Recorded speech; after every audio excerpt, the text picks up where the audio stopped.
My name is Elijah. I am 38 years old. I am a music teacher at a public high school in Atlanta, and for my entire life I have been the invisible son. I teach children how to find their voice, yet I have never been allowed to have one of my own. I thought tonight would be different. I thought that after 38 years of silence, my father would finally see me. I was wrong. At my dad's retirement party, he handed my brother the $120 million empire, the mansion, and the jet. Then he faced me and said, "You will get nothing. You were never meant to exist. I wish you had died at birth." The room roared with laughter. Ashamed, I began to walk out until the lawyer slipped me a sealed envelope, and its opening words inside made my father freeze and drop his glass. Let me take you back to the moment my heart shattered before it was put back together by a ghost. The ballroom at the Ritz-Carlton was freezing cold, despite the hundreds of bodies pressed together. It smelled of expensive perfume and old money. Crystal chandeliers hung from the ceiling like frozen tears, and everywhere I looked I saw people who had never worked a day in their lives, celebrating a man who had worked too hard to love his own children. My father, Lucius, stood on the raised stage, looking like a king in his bespoke tuxedo. He held a champagne flute in one hand and a microphone in the other. Beside him stood my younger brother, Trey, and his wife, Tiffany. Trey was wearing a suit that cost more than my annual salary, and he had that smug grin on his face, the one he has worn since we were children, whenever he got away with breaking something I had built. Tiffany was clinging to his arm, her eyes scanning the crowd, making sure everyone saw the diamonds dripping from her ears. I stood at the back near the kitchen doors with my wife, Keisha. She squeezed my hand. Her palm was warm and rough from her shifts at the hospital, and it was the only real thing in this entire room. Lucius cleared his throat and the room went silent. He spoke about legacy. He spoke about the blood, sweat, and tears it took to build Vantage Holdings from the ground up. He talked about strength and ruthlessness and how business is war. Then he turned to Trey. The crowd leaned in. My father announced that effective immediately he was stepping down and handing the title of CEO along with the majority controlling interest in the company to Trey. A screen behind them lit up showing the assets transferring to my brother, the $120 million valuation, the 14-bedroom estate in Buckhead, the private Gulfstream jet. The crowd erupted. Applause thundered against the walls. I saw Tiffany pull Trey into a kiss, but her eyes were open, looking directly at me across the room. She smiled. It was a sharp, cruel smile that said, "I told you so." I felt a pit form in my stomach, but I did not look away. I had expected this. Trey was the golden boy, the one who went to business school, the one who played the game. I was just the teacher, the dreamer. But then the applause died down, and my father did something I did not expect. He looked out into the crowd, his eyes searching until they locked onto me. "Elijah," he boomed into the microphone. "Come up here, son." My heart stopped. Keisha looked at me, her eyes wide with surprise. "Go," she whispered, giving me a gentle nudge. "Maybe he has something for you too." A small, foolish spark of hope ignited in my chest. I straightened my tie, which I had bought from a discount rack, and began to walk through the parting crowd. People patted my back as I passed. I walked up the stairs to the stage, the bright lights blinding me for a second. I stood next to Trey, who smelled of scotch and arrogance. My father turned to me. He did not smile. He reached into his pocket, but he did not pull out a check. He did not pull out a set of keys. He pulled out a second microphone and shoved it into my hand. "Hold this," he said. I was confused, but I did as I was told. I stood there holding the mic, thinking he wanted me to make a speech to congratulate my brother. But then Lucius turned back to the audience and pointed a finger at me. He spoke clearly so every single person in the back of the room could hear. "I have given Trey the kingdom because he is a king, and I have given Elijah nothing because he is nothing." The room went so quiet you could hear the ice melting in the buckets. My father continued, his voice dripping with venom. "You, Elijah, are the single greatest failure of my life. You chose to be a music teacher. You chose to wipe the noses of ungrateful brats in the ghetto instead of ruling this city. You contaminated our bloodline with your mediocrity. I look at you, and I do not see a son. I see a mistake. I see a wasted life. You deserve 0 because your value to this family is 0. I stood frozen. The microphone felt heavy in my hand, like a stone. I wanted to speak to defend myself, to say that teaching was honorable, that helping children find purpose was worth more than his buildings. But my throat closed up. The humiliation was physical. It felt like he had slapped me. Tears pricked at the corners of my eyes, and I fought them back, refusing to let him see me cry. Then the laughter started. It began with a few chuckles from the front row from his business partners and sycophants who would laugh at anything he said. Then it spread, a wave of mockery washing over me. Trey leaned in close to me, his voice amplified by the mic I was still holding. "Don't worry, big brother," he sneered. "When you get evicted from that shoebox you live in, I will hire you. We need someone to guard the parking lot." Tiffany laughed, a high-pitched sound that cut through the noise like a knife. I looked down at Keisha. She was not crying. She was furious. She was standing on her tiptoes, her fists clenched, ready to fight an entire room of millionaires for me. That gave me the strength to move. I did not say a word. I placed the microphone gently on the podium. The feedback screeched briefly, silencing the laughter for a second. I turned my back on my father. I turned my back on Trey and the millions I would never see. I walked down the stairs. The walk to the exit felt like it took 100 years. I could feel their eyes on my back, burning holes in my cheap suit. I could hear the whispers. Loser. Disgrace. Parasite. I pushed open the heavy double doors at the back of the ballroom, desperate for fresh air. I just wanted to get to my car and drive until the gas ran out. "Elijah, wait." A voice called out from the shadows near the coat check. I stopped. It was Mr. Henderson. He was the family lawyer, a man who had been around since I was a baby. He was old now, his hair white and his back bent, but his eyes were sharp. He was the only person in that room who hadn't laughed. He stepped forward, his movements slow and deliberate. He looked around to make sure we were alone. Then he reached into his briefcase. "I am sorry about what happened in there, Elijah," Mr. Henderson said softly. "Your father is a rich man, but he is a poor soul. He thinks he built this empire. He thinks he is the king. He forgets who put the crown on his head." He pressed a thick envelope into my hand. The paper was old, yellowed with age, and it smelled of lavender and dust. It was sealed with red wax, bearing a crest I had not seen in decades. "What is this?" I asked, my voice trembling. "It is from your grandmother, Hattie," Mr. Henderson said. "She made me promise to give this to you only if a specific condition was met. That condition was the total and public disownment of her grandson by her son. She knew this day would come, Elijah. She knew Luscious better than he knows himself. Read it.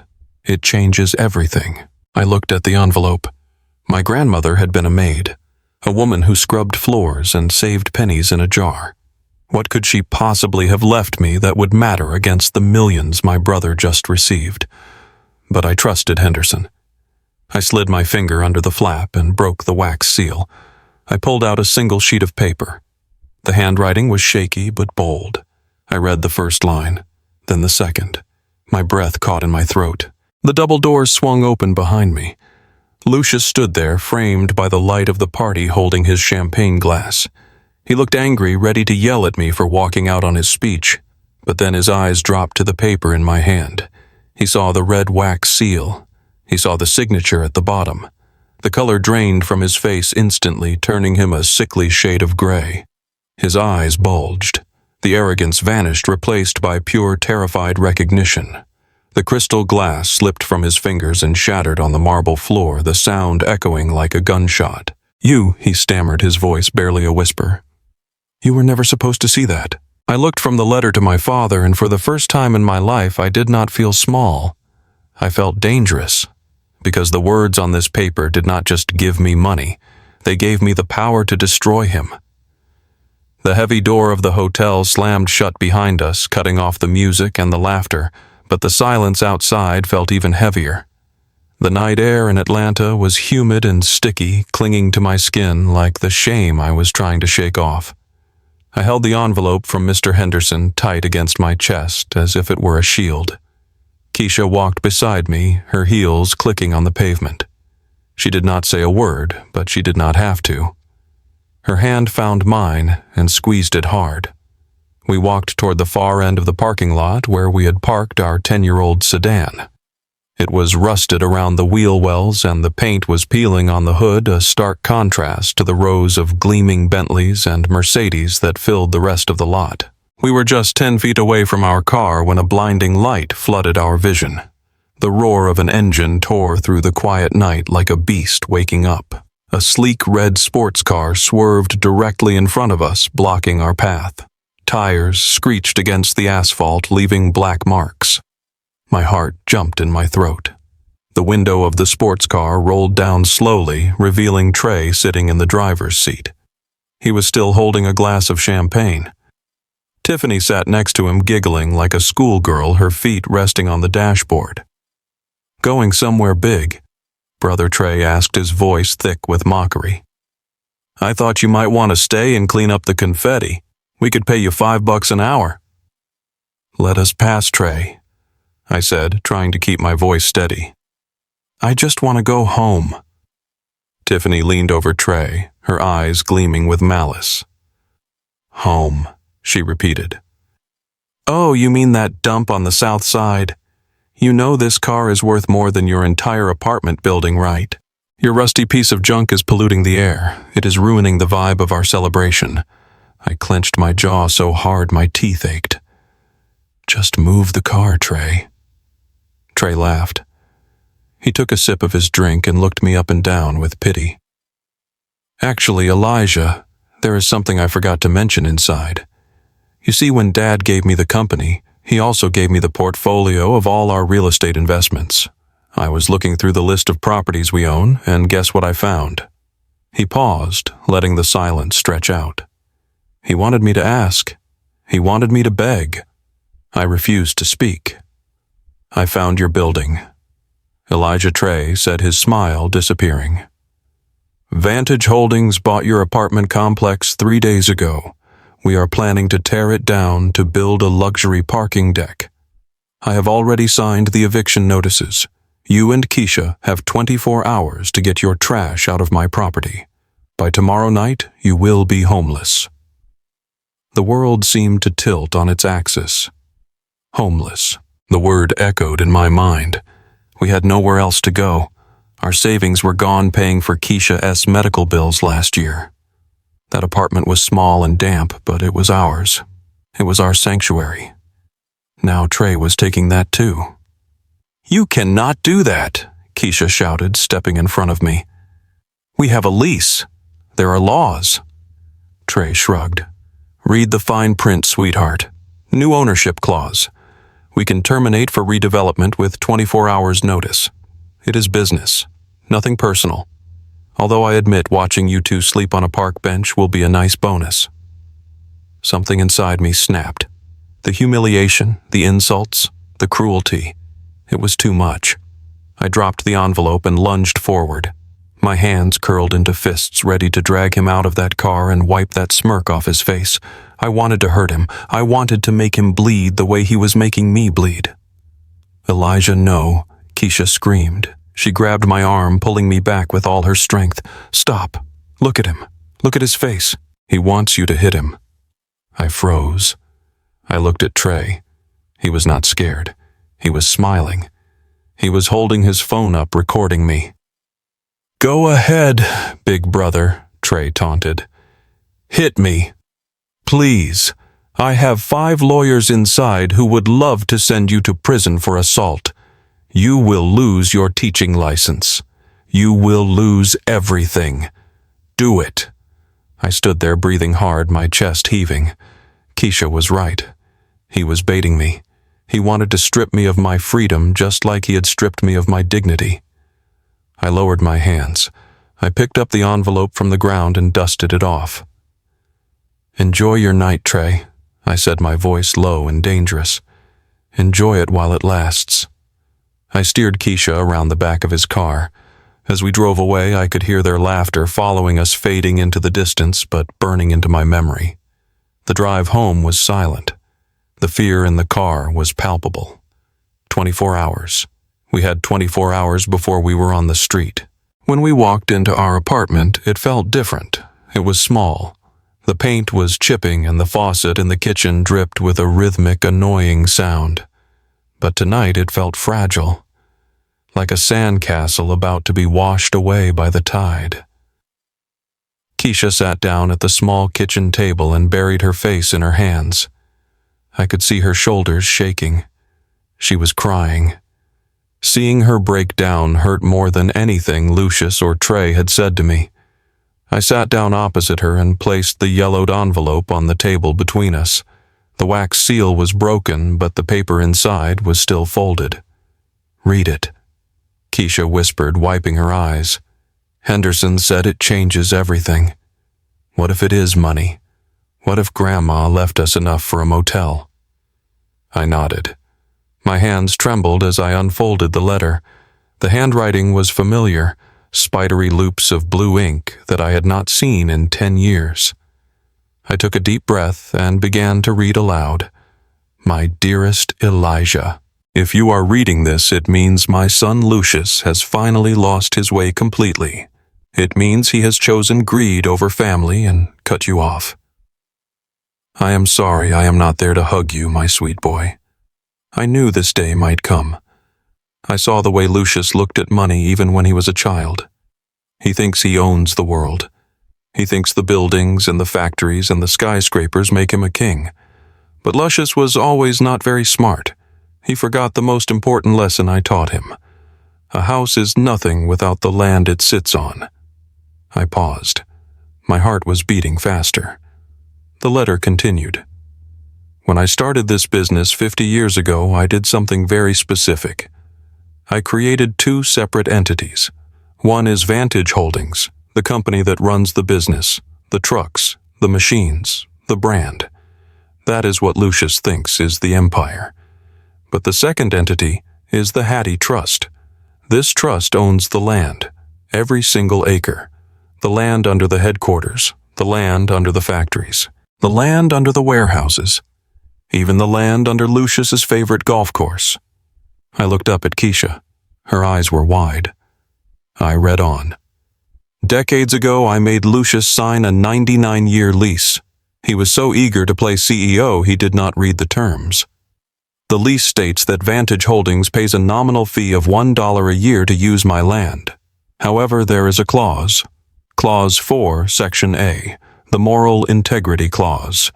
It states that if the CEO of Vantage Holdings ever brings shame upon the family or abandons his own flesh and blood, the trustee of the land has the right to cancel the lease immediately, or raise the rent to market value plus a punitive penalty."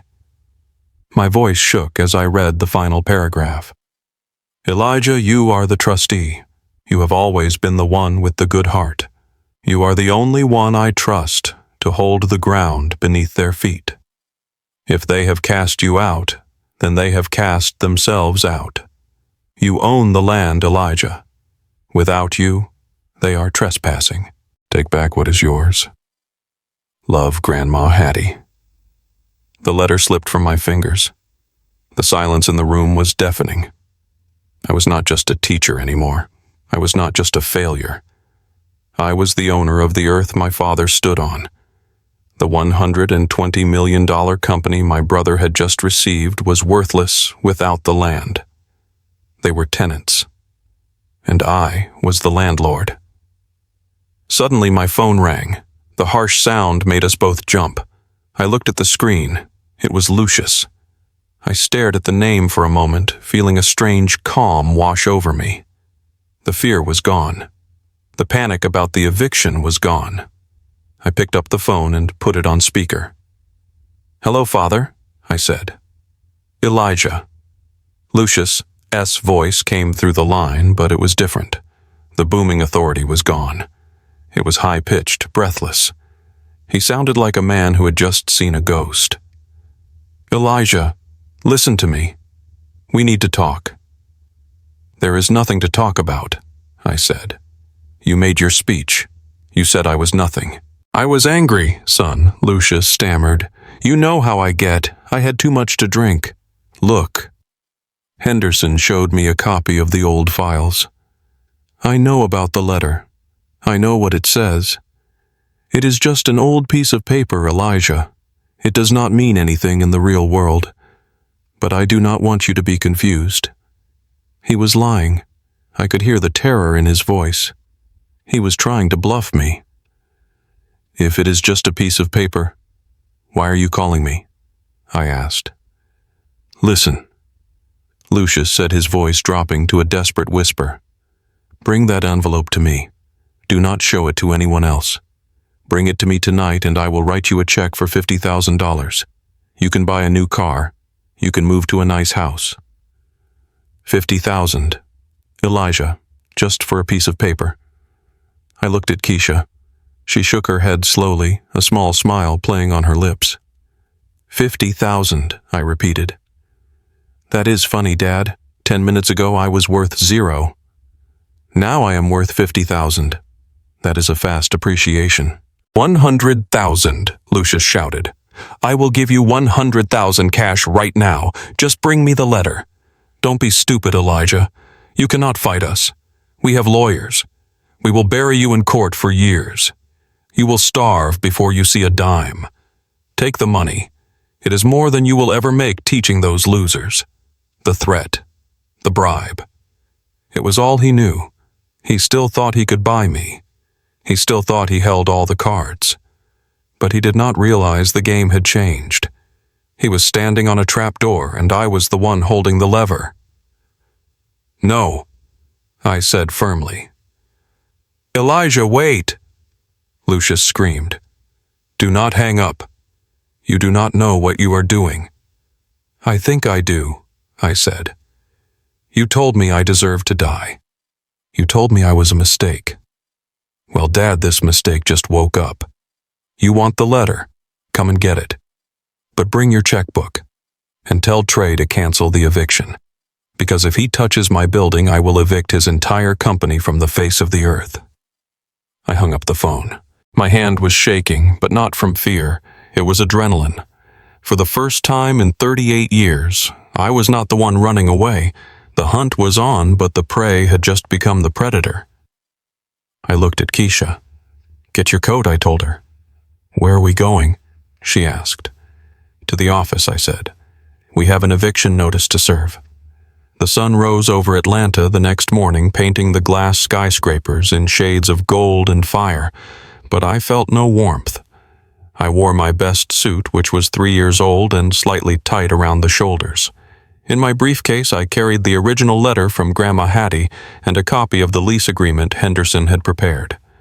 I walked into the headquarters of Vantage Holdings with my head held high. I was not a trespasser anymore. I was the owner. I expected resistance, but I did not expect an ambush. When I stepped off the elevator onto the executive floor, the hallway was quiet. Too quiet. The receptionist was not at her desk. I walked toward the boardroom double doors, pushing them open with a confidence I had to fake. Inside, Lucius sat at the head of the table. Trey was to his right, feet up on the mahogany surface.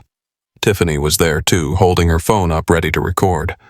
But they were not alone. 2 massive security guards in tactical gear stood in the corners, and a man in a police uniform was waiting by the window. "Good morning, gentlemen," I said, placing my briefcase on the table. "I believe we have some business to discuss regarding the lease of this building." Lucius did not flinch. He looked at the officer. "There he is, officer. That is the man who forged the documents." I froze. Forged. Trey laughed, swinging his legs down. "Did you really think we would let you walk in here and take our company with a piece of paper you printed off the internet? We had our forensic expert analyze the scan you sent Henderson. It is a fake. Grandma never wrote that. You are trying to extort us." "That is a lie," I shouted, my voice echoing in the room. "Henderson has the original files. That letter is real." Lucius stood up, his face a mask of disappointment. "Henderson is a senile old man. You probably tricked him too. Officer, arrest this man for attempted fraud, extortion, and trespassing." Before I could react, the security guards grabbed me. They did not be gentle. One twisted my arm behind my back, forcing a cry of pain from my throat. The other grabbed my collar, dragging me toward the door. "Get your hands off me! I am the landlord!" I yelled, struggling against their grip. Tiffany stepped forward, her phone camera pointed directly at my face. The red recording light was blinking. "Say hi to the world, Elijah," she said, her voice bright and chirpy. "We are live. 5,000 people are watching the jealous brother try to steal from his own family. Look at him, everyone. The crazy teacher who thinks he owns a skyscraper." She shoved the phone closer. Comments were scrolling up the screen. "Loser. Gold digger. Lock him up." I turned my face away, shame burning my cheeks. They dragged me through the lobby, past the staring employees, past the people who used to work for my father. I saw pity in some eyes, but mostly I saw fear. No one wanted to cross Lucius. They threw me out onto the sidewalk. Hard. My knees scraped against the concrete, and my briefcase was tossed after me, spilling papers into the street. A police cruiser was waiting. The officer who had been in the boardroom handcuffed me while Trey stood in the glass doorway watching. He mouthed 2 words to me. "Game over." I sat in the holding cell for 6 hours. The air smelled of stale sweat and bleach. The bench was cold steel against my back. I stared at the graffiti scratched into the wall, wondering how it had come to this. I had the truth. I had the law. But they had the narrative. They had the power to turn the truth into a lie before I could even open my mouth. I felt small again. I felt like the boy who was never good enough. Maybe Lucius was right. Maybe I was just a mistake. Then the heavy metal door buzzed and slid open. Mr. Henderson walked in. He looked tired. He carried a leather bag and a look of grim determination. Behind him, a guard unlocked my cuffs. "You are bailed out," son Henderson said, his voice raspy. "Did you tell them?" I asked, rubbing my wrists. "Did you tell them the letter is real?" "They know it is real," Henderson whispered, leading me out of the cell block. "That is why they had you arrested. It is a stalling tactic, Elijah. They bought themselves time. Time for what?" We walked out into the blinding afternoon sun. Henderson pulled me into a quiet corner away from the prying ears of the station. "Trey is selling the company," Henderson said. I frowned. "He cannot sell it. He just got it yesterday. He is not trying to run it, Elijah. He is trying to cash out. I made some calls. Trey has set up a meeting with a foreign investment firm called Obsidian Capital.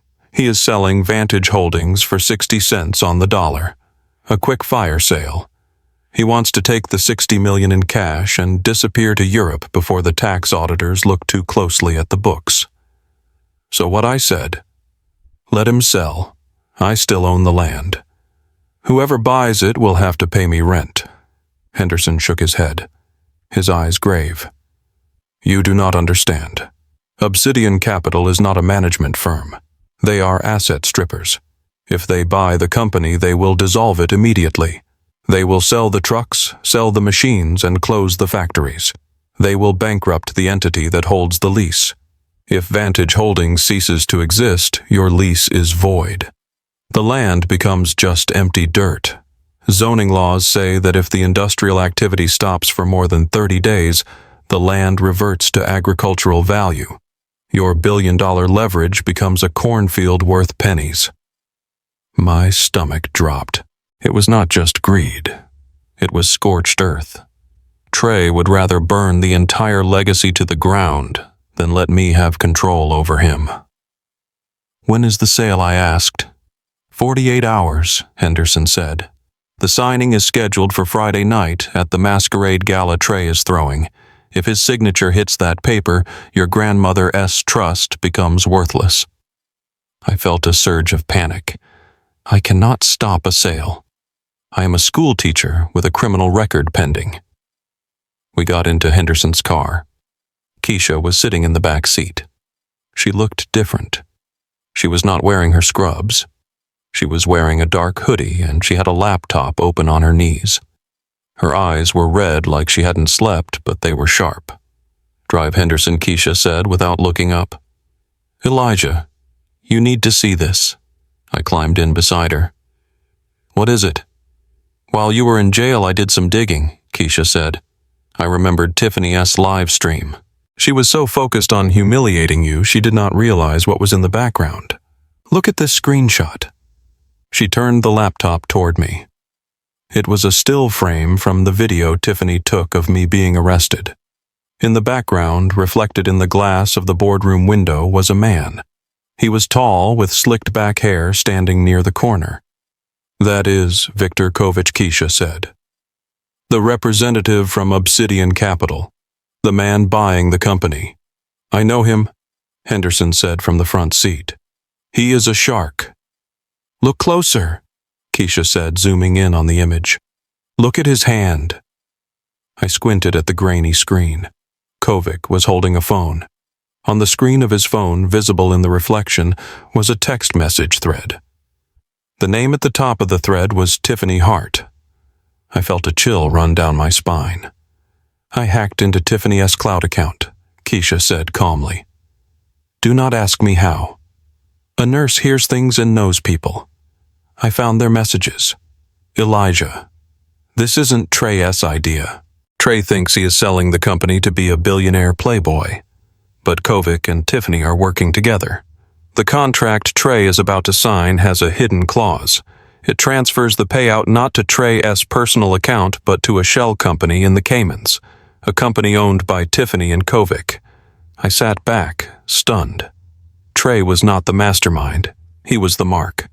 His wife and her lover were going to let him sell his father's empire, steal the cash, and leave him with nothing but the debt and the lawsuits.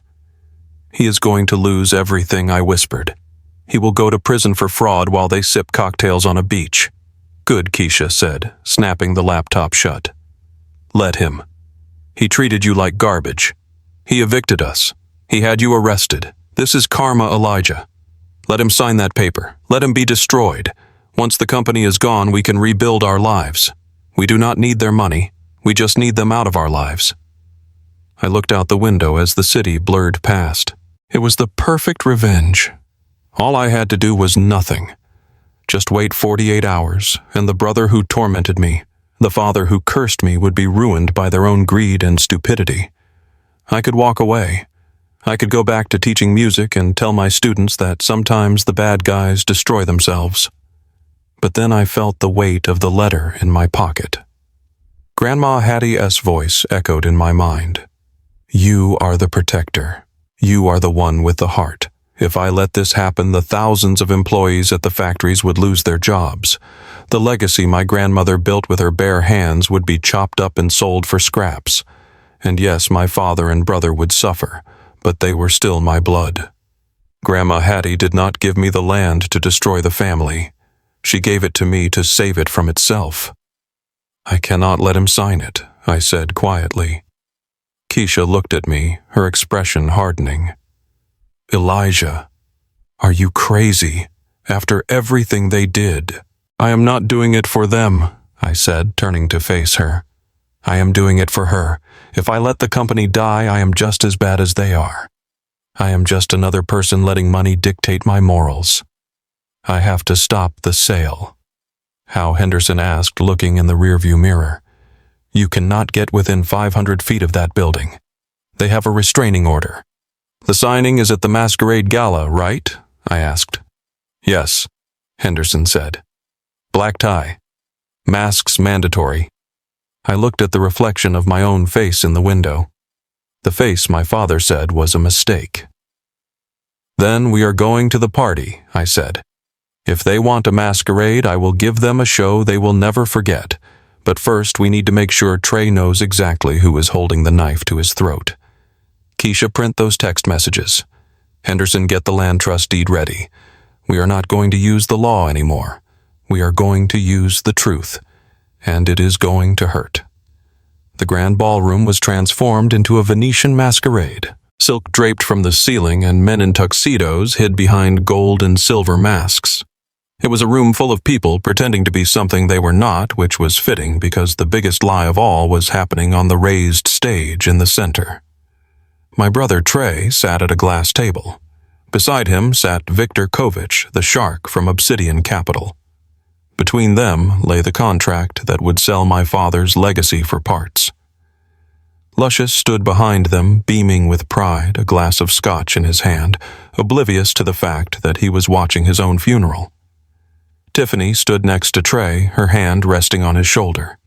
She wore a mask covered in diamonds, but I knew the face underneath was smiling, not at her husband, but at the wire transfer she was waiting for. Trey picked up the gold fountain pen. The room went silent. I watched from the heavy velvet curtains at the back. I felt a hand on my shoulder. It was Henderson. Beside him stood 2 officers from the Economic Crimes Unit and Keisha, who looked like a warrior queen. "It is time," Henderson whispered. I did not run. I did not shout. I walked. The sound of my footsteps echoed on the marble floor. 1 step, 2 steps. The rhythmic clacking cut through the silence. Trey hesitated, the pen hovering inches above the paper. He looked up. Lucius looked up. The crowd parted as the officers flanked me. I walked straight to the stage and climbed the stairs. I did not look at my father. I looked at Kovic. "Put the pen down," I said, my voice calm but projecting to every corner of the room. "You cannot buy this company, Mr. Kovic, because the man sitting next to you does not have anything to sell." Lucius stepped forward, his face turning purple. "Security, get him out of here. He is trespassing." "I am not trespassing," I said, pulling the deed from my pocket and slamming it onto the glass table. The sound made Tiffany jump. "I am the landlord." Trey laughed, a nervous, jittery sound. "Ignore him, Victor. He is crazy. He thinks he owns the building because of some fake letter. It is not fake," I said. "And it is not just the building. Mr. Kovic, I suggest you read the addendum to the lease agreement for Vantage Holdings. It states that the company's right to operate on the land is contingent on the moral character of its leadership. By attempting to sell the company to an asset-stripping firm for personal gain, Trey has violated Clause 4. Henderson stepped up and placed a legal briefcase on the table. "As the trustee of the Hattie Whitmore Land Trust, Elijah has exercised his right to terminate the ground lease effective immediately. Vantage Holdings has been evicted from all 14 factory sites, the headquarters, and the distribution centers. Without the land, the assets you are buying are legally classified as trespassing property. If you sign that paper, you are buying a lawsuit, not a company." Kovic stopped. He looked at the document Henderson had laid out. He flipped through the pages, his eyes scanning the legal jargon. His face went pale. He looked at Trey, then at Lucius. "Is this true?" Kovic asked, his voice ice cold. "Does he own the land?" Lucius stammered. "It is a technicality. My mother left it in a trust years ago, but we never thought. You never thought Kovic cut him off." He stood up, buttoning his jacket. "You tried to sell me a car without an engine. You tried to sell me a house built on quicksand." "Victor, wait," Trey pleaded, standing up. "We can fix this. I can pay him off." "I do not want your money, Trey," I said. "And neither does she." I turned to Tiffany. She was trying to back away into the shadows. "Keisha, step forward," I said. My wife walked up the stairs. She was holding a stack of printed papers. She did not hand them to Trey. She handed them to Kovic. "You might want to see these," Keisha said. "They are text messages between your personal phone and Mrs. Tiffany Whitmore, discussing the offshore account in the Caymans, discussing how you two plan to split the $60 million and leave Trey with the tax liability." The room gasped. It was a sound like all the oxygen being sucked out at once. Trey froze. He looked at Kovic, then he looked at his wife. Tiffany's mask slipped literally and figuratively. The smug arrogance was gone, replaced by panic. Trey grabbed the papers from Kovic's hand. He read the top page.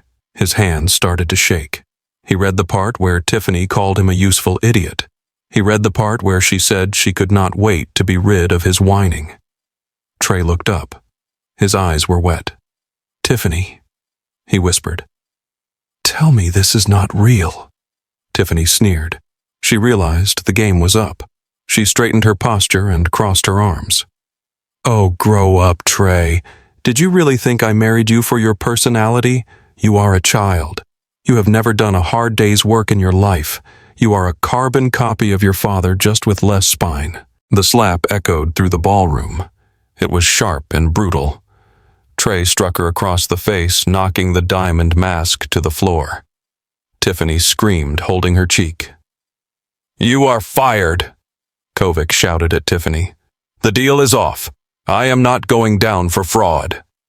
Kovic grabbed his briefcase and stormed off the stage, pushing past the security guards. The police officers stepped forward toward Tiffany. "Mrs. Whitmore, we would like to ask you some questions about wire fraud and conspiracy." As they led Tiffany away in handcuffs, she screamed profanities at Trey, calling him a loser and a failure. Trey stood there alone, the red mark of his own violence on his hand, the ink of the unsigned contract drying on the table. He looked small. He looked broken. Then Lucius spoke. He walked over to me, his hands trembling. He did not look at Trey. He looked at the deed on the table. He realized that the empire he thought he built was actually a rental, and I held the keys. "Elijah's son," he said, his voice cracking into a smile that looked painful. "You did it. I knew you had it in you." I stared at him. "What are you talking about?" "The test," Lucius said, desperate to spin the narrative. "This was all a test. I had to push you. I had to see if you were strong enough to fight back, if you were ruthless enough to lead. And you passed, my boy. You passed with flying colors. I am so proud of you." He reached out to hug me. I took a step back. The crowd was watching, silent and judging. "Stop lying," I said. "It was not a test. You hated me. You wanted me to disappear. You wanted me to die. Do not try to rewrite history just because you lost the pen." Trey fell to his knees. He was sobbing now. "Elijah, please." "I am sorry. She tricked me. I did not know. We are brothers. You cannot evict us. This company is all I have. Please sign the lease extension. I will do anything. I will work for you." Lucius nodded vigorously. "Yes, yes. We can run it together. You can be the chairman. I will guide you. We are family, Elijah. Blood is thicker than water, right?" I looked at them. The mighty Lucius Whitmore and the golden boy Trey, reduced to beggars in tuxedos. They looked pathetic. Part of me wanted to spit on them. Part of me wanted to laugh. But then I looked at Keisha. She was standing tall, proud. She nodded at me. She knew who I was. I was not them.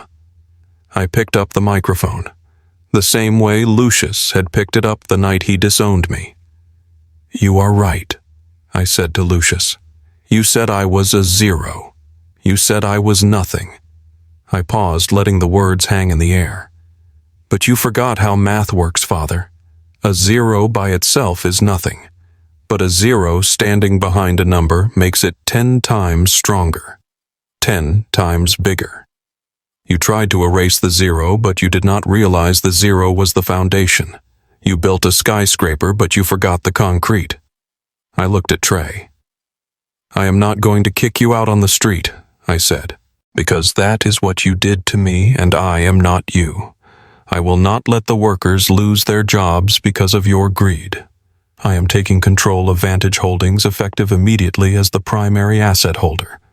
Trey looked up, hope in his eyes. "Thank you. Elijah, thank you." But I continued, my voice hardening. "There is no place in my company for thieves or liars. Trey, you are fired. Lucius, you are forced into immediate retirement. You are banned from the premises.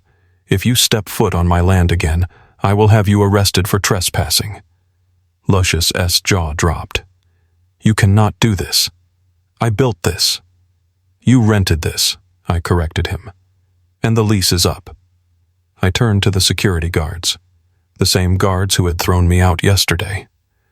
Escort these gentlemen out, I said, and make sure they do not take anything that belongs to the company. The guards hesitated for a second, looking from Lucius to me. Then they saw the deed on the table. They saw the police behind me.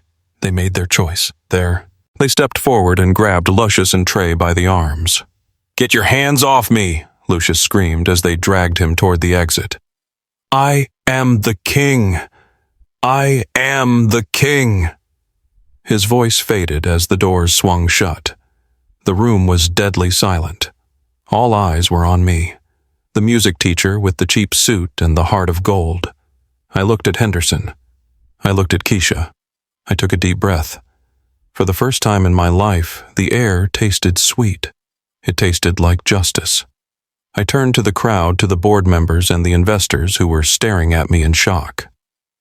"My name is Elijah Whitmore," I said, "and we have a lot of work to do. But first I have a phone call to make. I need to tell the principal at Lincoln High that their art program just got a new sponsor." The applause started slowly, one person, then two, then the whole room. It was not the polite applause of fear they gave my father. It was real. But I did not care about their clapping. I reached for Keisha S.'s hand. We walked down the stairs together, leaving the gold pen and the unsigned contract behind us. We had won. Not just the money. We had won our dignity, and that was worth more than any empire. It has been exactly 12 months since the night the music stopped at the gala. People often ask me if I feel satisfied. They ask if I feel like a winner. I tell them I just feel balanced. The scales of justice have finally settled and the world is exactly as it should be. Trey and Tiffany divorced 3 weeks after the arrest. It was messy and loud, just like their marriage. Tiffany is currently awaiting trial for wire fraud and conspiracy. And Trey. Well, Trey finally got the job he is actually qualified for. He works at a discount shoe store in the mall now. He earns minimum wage plus commission. And the irony is where he lives. Since he had no credit and no assets after the divorce, I allowed him to sublease my old apartment. The same damp peeling shoebox he mocked. Now he falls asleep listening to that dripping faucet every night. The sound reminds him of the brother he tried to destroy and the home he took for granted. As for my father Lucius, I put him in the best nursing home in Atlanta. It is expensive. It has a view of the skyline he used to think he owned. I pay the bill every single month. He hates it. He hates that every mouthful of food he eats comes from my pocket. He sits by the window waiting for a visit from the Golden Sun who never comes because the Golden Sun is too busy selling sneakers. It is a slow, quiet punishment, to be kept alive by the very person you wished dead. That is my revenge. Mercy. It burns him more than hatred ever could. Keisha and I still live in a modest house. We do not need a mansion. We used the profits from Vantage Holdings to build the Hattie Whitmore Arts Center. I still teach music, but now every kid has an instrument that works and a future they can believe in. They looked at me and saw a zero. They looked at themselves and saw millions. But they forgot that money is just paper, and paper burns. My grandmother taught me that true value is not the suit you wear or the car you drive. True value is what remains when the fire is over. It is your name. It is your word. It is the solid ground you stand on. Do not ever let anyone tell you that you are worth nothing just because your bank account is empty. Do not let them define your price. You are the landlord of your own soul, and no one can evict you from that unless you let them. If this story made you believe that what goes around comes around, then please hit that like button. Share this with someone who is fighting a battle right now and needs to know that the good guys can win. And if you want to know what happened to Viktor Kovic, the shark who tried to steal our legacy, make sure you subscribe to the channel. I have a special story about how we handled him coming up next. You do not want to miss it.